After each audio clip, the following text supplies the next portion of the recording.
ఉంటుంది, పదవి ఉంటుంది, లాస్ట్కి వచ్చే వరకు వీళ్ళందరూ వక్తలు మాట్లాడే వరకు మీకు ఓపిక నశిస్తుంది, టైం అయిపోతుంది, ఆకలి అయిపోతుంది. ఇక లేదన్నా మామూలుగా చెప్తా ఉన్నా, మాకు మాట్లాడడానికి కూడా ఏం మిగిలేదు. ఎందుకంటే మాట్లాడాల్సిందంతా ముందు అందరూ మాట్లాడేస్తారు కాబట్టి ముఖ్య అతిథులకు మాట్లాడడానికి ఇంకేమీ ఉండదు. ఏది ఏమైనా కూడా ఇప్పుడు మాట్లాడిన ప్రతి ఒక్కరు కూడా మొన్న జరిగిన ఎన్నికల తీరు కానీ, ఆ ఎన్నికల్లో మీరు కష్టపడి పనిచేసి కడియం కావ్య గారి గెలుపు కోసం ఏ విధంగా కృషి చేశారో మరి అంతా కూడా చెప్పడం జరిగింది. ముఖ్యంగా ఇప్పుడు ఈ నియోజకవర్గంలో ప్రత్యేకంగా మరి సోదరులు శ్రీహరన్న చెప్పినట్టుగా పార్టీలోకి వచ్చి మరి టికెట్ తీసుకొని మన ముందుకు వచ్చి గెలవడం అంటే అది మామూలు విషయం కాదు. అప్పుడే పార్టీలోకి వచ్చి అప్పుడే టికెట్ తీసుకొని గెలవడం అంటే అది మామూలు విషయం కాదు. అది గెలిచి చూపించి మరి వారు ఈరోజు మన ముందుకు వచ్చారు, గెలిపించి చూపించి మన నాయకులందరూ కూడా వేదిక మీద కూర్చున్నారు, మీరు కూడా ముందు కూర్చున్నారు.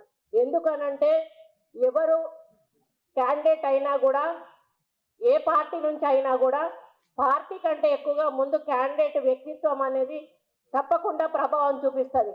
ఆ ప్రభావం ఇక్కడ 100% చూపించిందని నేను అనుకుంటా ఉన్నాను. ఎందుకంటే కడియం శ్రీహరి గారు మరి ఆగర్భ శత్రువు, ఒక మంచి వ్యక్తి. ఆయనను నేను దాదాపు 95 నుంచి, నేను 95లో నేను ఫస్ట్ ఎంపీపీని, అప్పటి నుంచి కూడా వారిని చూస్తూ ఉన్నాను. వారు ఒక పట్టుదల కలిగిన మనిషి, మంచి అడ్మినిస్ట్రేషన్ పట్టున్నటువంటి వ్యక్తి, మరి ముఖ్యంగా అన్నిటికంటే అవినీతి రహిత ప్రజాసేవను అందించినటువంటి వ్యక్తి. అటువంటి పేరున్న వ్యక్తి కూతురుగా ఈరోజు కడియం కావ్యను మనం అందరం కూడా ఆశీర్వదించి ఈరోజు ఎంపీ స్థానంలో కూర్చోబెట్టడం మరి నిజంగా మన అదృష్టంగా కూడా భావించాల్సిన అవసరం ఉందని తెలియజేస్తా ఉన్నాను. దానికి తోడు మరి స్థానికంగా ఇందిర గారు, వీరి పేరు తీసుకోవడం మర్చిపోయాను సార్ అక్క, ఇందిర గారు స్థానికంగా కూడా మరి వారు ఇక్కడికి పార్టీలోకి మరి ఎమ్మెల్యేని తీసుకున్నా కూడా వారు ఎంతో నిండు మనసుతో వారిని పార్టీలోకి ఆహ్వానించి మరి వాళ్ళ నాయకులకు కార్యకర్తలందరికీ కూడా సర్ది చెప్పి ఒక కుటుంబం లాగా కొత్త పాత అంతా కలిసి పనిచేశారు కాబట్టి ఈరోజు మీరు ఈ విజయాన్ని సాధించగలిగారు అని చెప్పి చెప్తా ఉన్నాను. మరి ఇది ఇంతటితో ఆగిపోకుండా శ్రీహరి గారు చెప్పినట్టుగా మున్ముందు కూడా మీరు ఒకే కుటుంబం లాగా ముందుకెళ్ళి ఎదుటి వారికి అవకాశం ఇవ్వకుండా, ఇప్పుడు కావ్య ఏమని మనం కొట్టుకుంటే మూడోవాడు మధ్యలో వస్తాడు, మూడోవాడిని మధ్యలోకి రాకుండా మీరందరూ ఇదే కలిసికట్టుగా ముందుకెళ్ళి మరి అన్ని రేపు జరగబోయే లోకల్ బాడీ కానీ మిగతా ఎన్నికలలో మీరే గెలుపు దిశగా ముందుకెళ్ళాలి. ఎందుకంటే అధికారం మనది ఉన్నది, శాసనసభ్యులు మన వాళ్ళు ఉన్నారు, మరి పార్లమెంట్ మెంబర్ మన వాళ్ళు ఉన్నారు, అదేవిధంగా సర్పంచులు అందరూ మన వాళ్ళు ఉంటే మన గ్రామాల అభివృద్ధి అనేది చాలా ఎక్కువగా సాధ్యమయ్యేటువంటి అవకాశం ఉంది. ముఖ్యంగా రైతులకు కూడా ఒక మంచి అవకాశం ఇక్కడ ఉంది. మరి మొన్న రేవంత్ రెడ్డి గారు ఒకటే మాట చెప్పారు, ఇక్కడ ప్రతి ఎకరాకి నీళ్ళు అందించాలంటే ఏం చేయాలని శ్రీహరన్నను అడిగినప్పుడు అన్న మనం చెప్పండి అన్న, మనం తప్పకుండా చేయడానికి సాధ్యమవుతుంది అని వారు హామీ ఇవ్వగానే వెంటనే మన ముఖ్యమంత్రి గారు కూడా ఆ మాట చెప్పారు. అంటే రేపు మనకు ఇరిగేషన్ విషయంలో కూడా చాలా వరకు కూడా కడియం శ్రీహరి గారి మరి సూచనలు సలహాలు మన ప్రభుత్వానికి ఎంతో దిక్సూచిగా ఉండబోతున్నాయని కూడా నేను పూర్తిగా విశ్వాసం తెలియజేస్తా ఉన్నాను. ఎందుకంటే ఆయన అడ్మినిస్ట్రేషన్ పరంగా గతంలో చేశారు కాబట్టి ఇప్పుడు ఆయన విద్య గురించి కూడా మాట్లాడుతూ ఉన్నారు. రేపు విద్యా వ్యవస్థ మీద కూడా ఆయన సలహాలు సూచనలు తీసుకొని ప్రభుత్వం అనుసరించే అవకాశాలు కూడా చాలా ఉన్నాయి. కాబట్టి అటువంటి నాయకుడు మరి కాంగ్రెస్ పార్టీలోకి రావడము, మరి ఆ పార్టీ నుంచి మనం కావ్య గారికి టికెట్ ఇవ్వడము ఏ మాత్రము కూడా మనం అపోజ్ చేయాల్సిన అవసరం లేకుండే కాబట్టి మనందరం కూడా ఒక్క తాటి మీద నిలబడి ముందుకెళ్ళడం జరిగిందని కూడా ఈ సందర్భంగా నేను విజ్ఞప్తి చేస్తా ఉన్నాను. మరి ఏది ఏమైనా రేపు టికెట్స్ విషయంలో కూడా రేవంత్ రెడ్డి గారు ఒకటే మాట చెప్పారు, ఎవరైతే ఎక్కువ కష్టపడి మరి లోకల్గా మెజారిటీ తీసుకొస్తారో వాళ్ళకే లోకల్గా టికెట్స్ ఇవ్వడము గెలిపించుకోవడం కూడా జరుగుతుందని, అదే పద్ధతిలో మీ నియోజకవర్గంలో కూడా అందరినీ కలుపుకొనే రేపు టికెట్ల డిస్ట్రిబ్యూషన్ అనేది ఉంటుంది. వాటిని గెలిపించుకునే బాధ్యత కూడా మరి శ్రీహరన్న ఇందిర గారు ఇద్దరు కూడా తీసుకుంటారని నేను విశ్వసిస్తా ఉన్నాను. అదేవిధంగా మరి ఇందిర గారికి కూడా ఎటువంటి అన్యాయము జరగదని నేను భావిస్తా ఉన్నాను. మరి వచ్చే ఎన్నికల వరకు కూడా మన నియోజకవర్గాలు డీలిమిటేషన్ జరుగుతాయి, నియోజకవర్గాల సంఖ్య పెరుగుతుంది.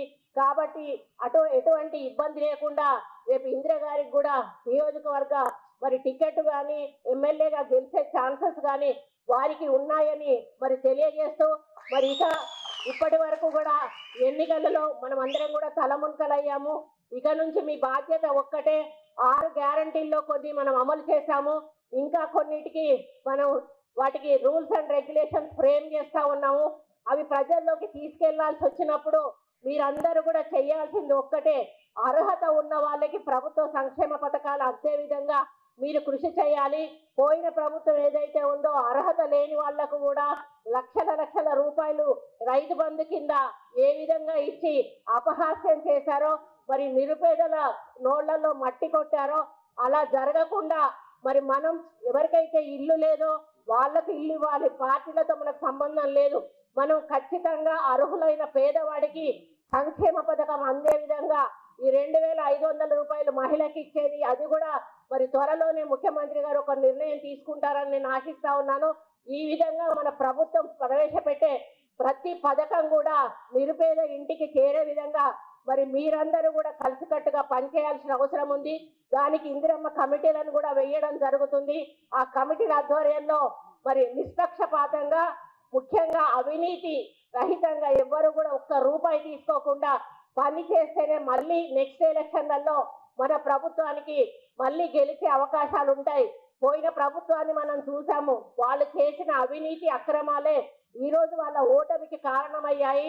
అటువంటి పరిస్థితి మనం దయచేసి తెచ్చుకోకూడదు అని చెప్పి కూడా ఈ సందర్భంగా నేను విజ్ఞప్తి చేస్తూ, మరి అధికారం అనేది ఒక మరి అలంకారం మాత్రం, అది ఎప్పుడు కూడా పర్మనెంట్ గా ఉండదు.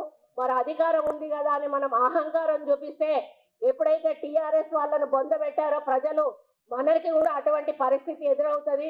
కాబట్టి ఎప్పుడు కూడా అధికారం మనది, ప్రజల కోసం అని పని చేయాలి, అంతేగాని అహంకారంతో ఎప్పుడు కూడా పని చేయకూడదు అనేటువంటిది నేను ఈ సందర్భంగా తెలియజేస్తూ, మరి నా కూతురు లాంటి కావ్యకు ఒక్కటే విజ్ఞప్తి చేస్తా ఉన్నాను. అమ్మ, నాన్న పేరు చాలా మరి పెద్ద ఎత్తున అందరి హృదయాల్లో నిలిచిపోయింది. మరి ఆయన కూతురుగా నిన్న ఆయన ఈరోజు బయటికి తీసుకొచ్చారు. ఆయన తీసుకొచ్చారు అని అంటే నా కూతురు నా పేరుకు రెట్టింపు పేరు తెస్తుంది అనేటువంటి ఒక విశ్వాసంతో తీసుకొచ్చారు. కాబట్టి ఆయన పేరుకు ఎక్కడా కూడా మచ్చ లేకుండా మరి నువ్వు కూడా నాన్నను మించిన ఒక తనయ, ఒక రాజకీయవేత్తగా ముందుకెళ్ళి ప్రజల హృదయాలను దోచుకొని ఇంకా ఇంకా ఇంకా ఎంపీగా గెలుస్తూ ప్రజలు సేవ చేసే అదృష్టాన్ని పొందాలని, అదృష్టం కొద్ది రాబోయే రోజుల్లో మన ప్రభుత్వాలు వస్తే దాంట్లో మంత్రిగా కూడా నీకు మరి అవకాశం వచ్చేదాకా నువ్వు పని చేస్తూనే ఉండాలని తెలియజేస్తూ, మరి 7 నియోజకవర్గాలను కూడా ఒకటే సమానంగా చూసుకో. ఎందుకంటే ఒక తల్లికి బిడ్డలు ఏ రకంగా పుట్టినా కూడా అందరినీ సమానంగానే చూస్తుంది. ఇప్పుడు నువ్వు 7 నియోజకవర్గాలకు తల్లి లాంటి దానివి, ఎవరి మీద పక్షపాతం చూపించకుండా మరి శ్రీహర్ అన్న ఇదివరకు డివైడ్ చేసేది, ఎవరి వాళ్ళకు డివైడ్ చేసి నేను ఒకవేళ అప్లికేషన్ పెట్టకపోయినా కూడా అమ్మ సురేఖ నీ నియోజకవర్గానికి 25 లక్షలు మిగిలిపోయినాయిరా, వచ్చి లెటర్ ఇచ్చి తీసుకోమని చెప్పేటాడు. అట్లనే నువ్వు కూడా అన్ని నియోజకవర్గాల దగ్గర నుంచి కూడా ఎవరి వాళ్లకు ఇచ్చి మరి మాట నిలుపుకొని ఇంకా అడిషనల్ గా ఇక్కడ నుంచి మరి కేంద్రంలో సమస్యలు లేవనే విషయం మీద ప్రత్యేక దృష్టి సారించాలి. దానికి నేను చెప్పాల్సిన అవసరం లేదు, ఎందుకంటే అందులో అనుభవజ్ఞుడు శ్రీహర్ అన్న మరి ఎట్లా ఏ విధంగా మరి కేంద్రంలో మన పార్లమెంట్ లో సమస్యలు లేవనెత్తాలి, ఏ విధంగా కేంద్రం నుంచి నిధులు తీసుకురావాలనే విషయం వారికి పూర్తిగా తెలుసు. కాబట్టి వారి గైడెన్స్ తో నువ్వు ముందుకెళ్ళి మన వరంగల్ నియోజకవర్గానికి భారీ ఎత్తున నిధులు తీసుకొచ్చి అభివృద్ధి పదంలో ముందు నడిపిస్తావని ఆశిస్తూ, మరి మా అందరి ఆశీస్సులు ఎల్లవేళలా నీకు ఉంటాయని తెలియజేసుకుంటూ, మరి కడియం కావ్యను గెలిపించిన ప్రతి ఒక్కరికి కూడా పేరు పేరున హృదయపూర్వక నమస్కారాలు, ధన్యవాదాలు తెలియజేసుకుంటూ మళ్ళీ ఒకసారి కడియం కావ్యను మనస్ఫూర్తిగా అభినందిస్తూ సెలవు తీసుకుంటా ఉన్నాను. జై కాంగ్రెస్. అసలైన తొలి వెలుగు. ఫాలో వాట్సాప్ @తొలి వెలుగు official.